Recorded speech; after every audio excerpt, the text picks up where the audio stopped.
righty. Welcome in and welcome back, everybody, to Sports Prophet TV. We are streaming live on X. We're talking MLS betting picks for Week 12, including another 2-unit release, which those, of course, are 7-0 on the season. So we'll look to keep the perfect streak going on the 2-unit picks.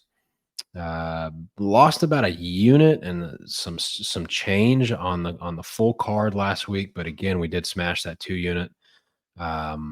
Which has been a really fun train to ride this season. So we'll look to keep that going. Garrett, how are we feeling? Okay. Feeling okay. I'm glad that the 2 units still keep coming home. They find winners. But my straights were dog water last week. So looking to bounce back this week. I seem to be on and off, back and forth on the slates. So if that trend continues, hopefully this is a bounce back for me. So looking forward to it. Yeah, definitely looking forward to it. Thank God for the multi-unit plays this year. They have been our saving grace without a doubt. And that's what they're supposed to be, right? I mean, we're still relatively early in the season. So still a long way to go. Hadn't been a bad year so far. But again, our multi-unit plays have absolutely done their job. And I know some of y'all out there might be tailing for a little bit more than 2 units when we tell you to tail for 2 units. So you know who you are out there if you're listening. But we'll get into it, though. Might as well waste no time. We are starting with New York Red Bull at home hosting the defending MLS Cup champions, LA Galaxy. This Galaxy story just gets wilder and wilder, man. To go from winning it all to currently tying the worst start of any team in MLS history with no wins through 11 matches now. So I actually think they're going to make history and get the record with no wins through 12 games in this weekend. And that's why we're going to be on Red Bulls at the money line of -115 as they're at home hosting the Galaxy. The Red Bulls are just really strong at home. They have one of the best home field advantages so far this season with a 4-1-1 record and grabbing an average of 2.17 points a game when at home. They had a get-right game, I think, midweek in the U.S. Open Cup. They got a convincing win where they traveled the farthest they've ever had to travel in a U.S. Cup, all the way to Colorado, rotated the squad, and won 4-1. I just think that's good for morale. You got some depth playing. They have a good game. You pick up on a win after, just not a Red Bull-like start to the season, right? Real inconsistent, up and down. The defense hasn't been what we thought it was going to be.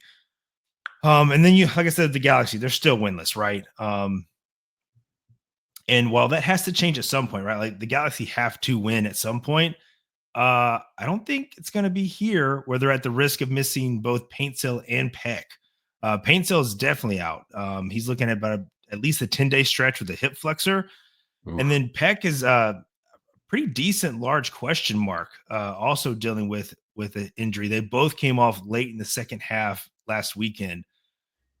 We saw what this attack was with just Peck, right? Like it wasn't good. We did some team total under 1.5 for the Galaxy earlier in the season, just attacking this lack of attack. But now, like, we're probably going to get less than 100% Peck, or let alone Peck at all, right? And if you have the Galaxy without Paintsell and Peck, there's absolutely no threat in this attack whatsoever. So I think it spells trouble for the Galaxy. Like I said, I think they set the record, no wins in 12 games to start the season, and I don't understand the money line here, given the Galaxy are the worst team in the league right now record wise. Who they might be missing. I mean, they might literally have no DPs on the field for this weekend. That's something I'm absolutely going to take advantage of with a good Red Bulls line here. Yeah, I mean, you said it. We've seen what this attack looks like with just Peck this season. And there's a very good chance that is, in fact, the version of the LA Galaxy that we get on Saturday. Maybe even without Peck, which would be, you've got nothing there if you're Galaxy at that point, right? So definitely like the angle here. we kind of talked about it, man. This Galaxy team clearly caught lightning in a bottle. And neither of us, have ever. You've been fairly vocal about it. How you feel about Vanny as a coach in this league, and they caught lightning in a bottle. They had, the perfect concoction. They weren't the best team in Major League Soccer, but they had a great attack, and it was enough to carry them to a title a year ago, right? I think they are missing guys like Delgado in the midfield and Brugman even, and That obviously Ricky midfield got Push. gutted in the offseason. And that's what happens when you win Yeah, a championship, right? In a salary cap league. You're not going to be able to keep the train going down forever. The biggest thing here is Ricky Puig could ask for whatever he wants contract wise. He can literally name his price at this point because he clearly was such an important piece. I mean, we knew he was important, right? But we didn't know like he was like not going to win a game ever important. So, yeah, that's what they're missing, man. I mean, that's the piece they're missing. They have Payne, so they have Peck out there the last couple of games, but they have no movement in that midfield. They've got nothing. nothing. Fagundes just isn't doing it, and so yeah, it's Ricky Puig. That's who they're missing most. Absolutely, For sure. All right, I like this one. I wasn't quite up to speed on the injury information, so I like it even more now. All right, here we go. St. Louis City at home hosting San Diego FC. This one feels like a gut play. This is my first play of the show. I'll just get into it. Like I don't think St. Louis are great by any means, right? But I think this is, if there was ever a St. Louis spot and a good matchup that I liked for St. Louis to get right, I think it's this one. So I'm going to play the draw no bet, which is a very playable price at -112. Depending on your terminology preference, this could be a pick 'em or draw no bet. Either one, it means it's the same wager. The game ends in a draw. Obviously, it's no bet. So that's the route I'm going. I think San Diego is a fade situationally, and on the road, they have been a fade. I think they'll continue to be a fade. I think that defense is an issue, especially on the road. And I think St. Louis desperately needs a get right spot. And City Park, I mean, I think City Park is going to be rocking no matter what. I mean, like this is one of, I know it's a newer venue, right, in Major League Soccer, but St. Louis really takes this sport and this team seriously. So it'll be a great home field environment. Good matchup. I think they'll be able to create some chances. Need to knock one in and get a big win at home here. And I think they can. And then the draw no bet obviously is just a little bit of added protection. But I think this is a St. Louis City spot, Garrett. I actually agree with you. I had St. Louis team total over 1.5 in my notes when I was trying to filter out and break down what was actually going to make the show. That is currently plus money right now. I can almost guarantee you that'll be added to my plays on X when everything gets posted and goes live. But yeah, I mean, San Diego, outside of that first month where, it's just new team, all the excitement, all the energy is there. They leak heavily when they travel. At home, pretty solid team. Like it's going to be hard to fade them at home, but on the road, they're going to give up goals to people. And this just feels like a nice spot for St. Louis to kind of get humming. I know that attack has been an issue. I know this team just hasn't been firing all cylinders. I like the rotation they did tonight. Played a strong 11, but more depth pieces. Not a ton of starters. At least to start. We had some second half subs and stuff, but I like what St. Louis did here. I think they're going to have fresh enough legs going up against San Diego, who of course is not playing in the Open Cup. And yeah, I like the San Diego look here. San Diego's, I like St. Louis look here. San Diego's attack, when they really get humming, they can do some damage. We've seen that with a couple of games this season. But yeah, draw no bet. I think that's a good play in case this comes in like a gross 2-2 or something. And like I said, I'll be on the team total. So I think St. Louis is the good lean here. Sweet. All righty, we'll keep it moving then. Next game at Yankee Stadium, NYCFC hosting one of the worst teams in the league, Montreal. I love this. Even I sent you this play before the cup game was over. I love this even more that NYC gave up the losing goal. It ends at the death. It was literally a corner kick for Pittsburgh, header in with no time left on the clock, basically. So a heartbreaker for NYC. They are out of the Open Cup, and I like that motivation here. So that just feeds into NYCFC at Yankee Stadium. Yes, sign me up. I mean, that's typically the historical route we go when they are playing in that ballpark. They're just very hard to beat. Montreal has had the most road games in the Eastern Conference, and yet they have the second worst point total with only 2 points through 8 games. NYC are already strong historically in the ballpark, like I said. If this New York City team had a legit 10, I think they'd actually be incredibly dangerous. But they've certainly shown their mettle with 1-0 wins versus the likes of Philly and Cincy over the last month. Montreal are giving up 1.6 expected goals allowed per game when traveling and aren't even averaging a whole goal expected in those games. Not a ton of rotation for NYC tonight in that cup game. So with the price the way it is, I'm just keeping it to 1 unit with all the cup variances goes on. But like I said, with them having lost like that in stoppage time, I actually like the look even more now. I think you're going to get an angry NYC club that comes out, and Montreal, dude, it's just not a good team. Yeah, Montreal. I feel bad for Montreal fans at this point. I mean, this team just doesn't spend, and Never have.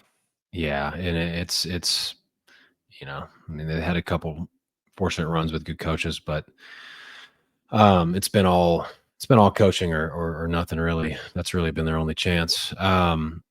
But yeah, I'm with you here, especially at Yankee Stadium. NYC pretty much know what we're getting with them at Yankee Stadium so far this year. They've looked good. It's when they played their best ball. No surprise. That's what they've kind of continued to do last couple of years and historically. So that was pretty straightforward, to be honest with you. I mean, not really too much window dressing about this one. I think NYC performs well at home, and Montreal is a fade until further notice. So I'm with you there.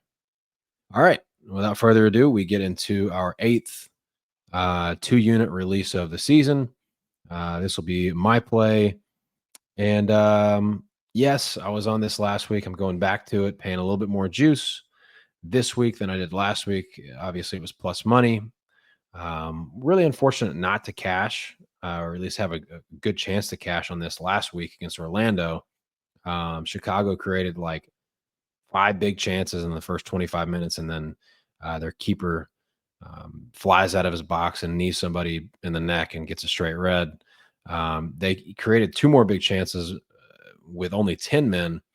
For the remainder of that match against Orlando, somehow still didn't score. So I'm going back to it here. Fire team total over 1.5 for 2 units. I've said it before. I still believe in the Chicago Fire attack. Anything playable over 1.5, I'm going to continue to, no pun intended, stick my hand in the fire.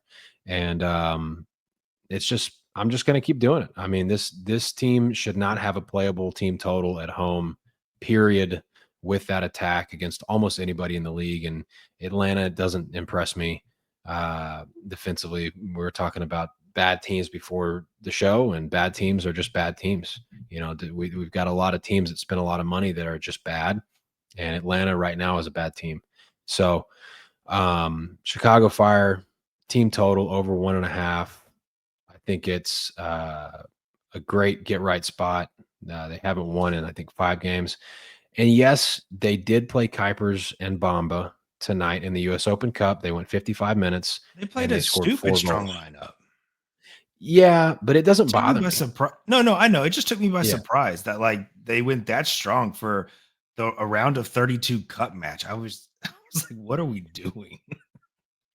Yeah, I think they really needed a result, and they got it. So I think, if anything, a confidence booster, and those two guys go 55. That shouldn't have any effect on them for Saturday. And it kicks off the slate on Saturday too. It's a 1:30 p.m. kickoff. So kind of got the window by yourself there to put on a performance. And man, they need one. Berhalter needs one, and I think they get it here. So this game is just super interesting, right? Atlanta's given up 2 or more goals in their last 4 road games. I mean, they just haven't traveled well at all this year. They're actually, if you look at just the away table, they're dead last in the Eastern Conference with only 1 point out of 4 games, while also conceding 10 goals over those 4 games. It's not pretty right now for Atlanta. I mean, I yeah, I don't. This team is on the struggle bus. I don't like that this is a 1:30 kickoff. These early games seem to be really messing with the major league scoring juju. Um, so that is my only gripe here. Everything else is, yeah, it's the fire attack, man. It's good. It's good. It's fun.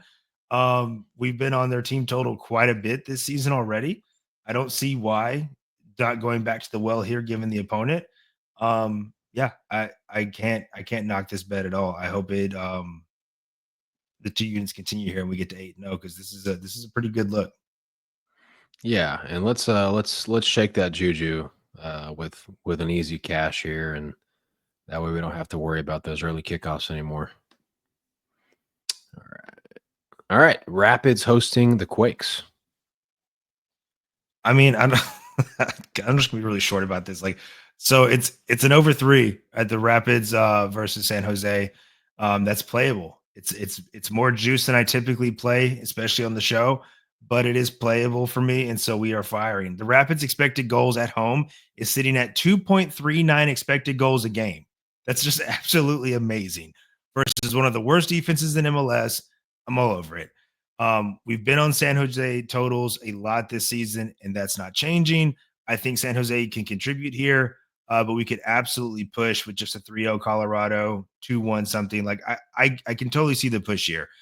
With the juice, I'm keeping it just 1 unit, but it is very difficult for me to see this game staying under 3 goals. Yeah, we're just going to stay in the flames with San Jose totals. That's just what we're going to do.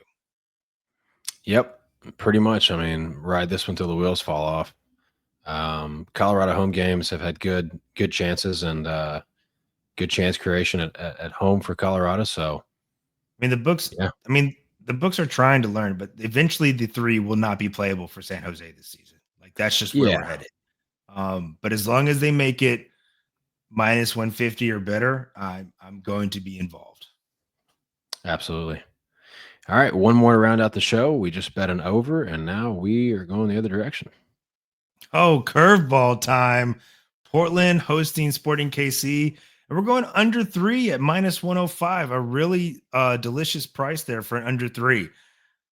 We've got the Portland attack. They've scored 21 goals on only 14.8 expected goals this season. You've got the Sporting Kansas City attack, who has 17 goals on only 10.5 expected goals this season. Both of these attacks have unsustainable numbers. And I think, especially after Sporting Kansas City just played the most cowardice ball I've ever seen in my life, becoming the first MLS team to win a game without recording a single shot. Not a shot on goal, like a literal shot. No shots. They're the first MLS team to ever do that, because they won because of an own goal that was a pass. So that is how you get 0 shots in that game from them. I think we're just gonna roll that game into this one, and it's gonna be an absolute dud. I know it's the MLS after dark, power hour there on the West Coast. I think people are going to be extremely disappointed in this game. Again, these attacks, they're just unsustainable right now. And so I think you're getting an actual exceptional price on the under 3 there. And so, yeah, we're gonna mix it up, and hit an under 3 on 2 teams that have just look like they've just been scoring like crazy. Has there ever been a team period that has failed to record a shot in a game? I'm sure, man. With there's so many teams, so many leagues. I'm sure somebody's done it. No, Sporting Kansas City is officially the first MLS side to do it and win. and win. Incredible. I mean, if they can just it's the most find embarrassing a stat way, ever. if they could just find a way to take whatever that was and bottle it up and just All it continue to was win we got a games with no lucky goal, shots. and now we're just going to sit back the rest of the game. That's all we're going to do. Yeah, they'll be They would unstoppable. even last game. They even when they got it down into the final third of the other team, they would just pass it back, and somehow the ball gets passed all the way back to their keeper, and they reset when they were in the final third. Dude, I've never seen anything like it. I was fuming. It was the worst game I've ever watched. Unstoppable recipe for success. SKC. All right. Well, folks, we knocked it out pretty quick tonight. 20-minute show. 1, 2, 3, 4, 5, 6 officials and another 2-unit release. So let's stay hot with the 2 units. Let's have a big week. Let's crush this card. Action starting at 1:30 p.m. Central Time on Saturday. So make sure you get these locked in. Prices probably move per usual. So yeah. Anything, Garrett? No, there's some other stuff I like. Again, I'll post it on X. The Minnesota over speaking to me. Oh, what else am I looking at? I'm surprisingly liking Nashville team total against Charlotte on the road. We'll see where I land on that, but that's looking interesting. New England's getting another +1. They were +1 last weekend. They're +1 again this weekend. I think this New England team is actually pretty solid from the back up. They're playing way different this season. We've seen plenty of Orlando matches go 0-0. Like you can't judge Orlando, I think, in any way, shape, or form right now because the results are all over the place. So getting playable +1 for New England is interesting.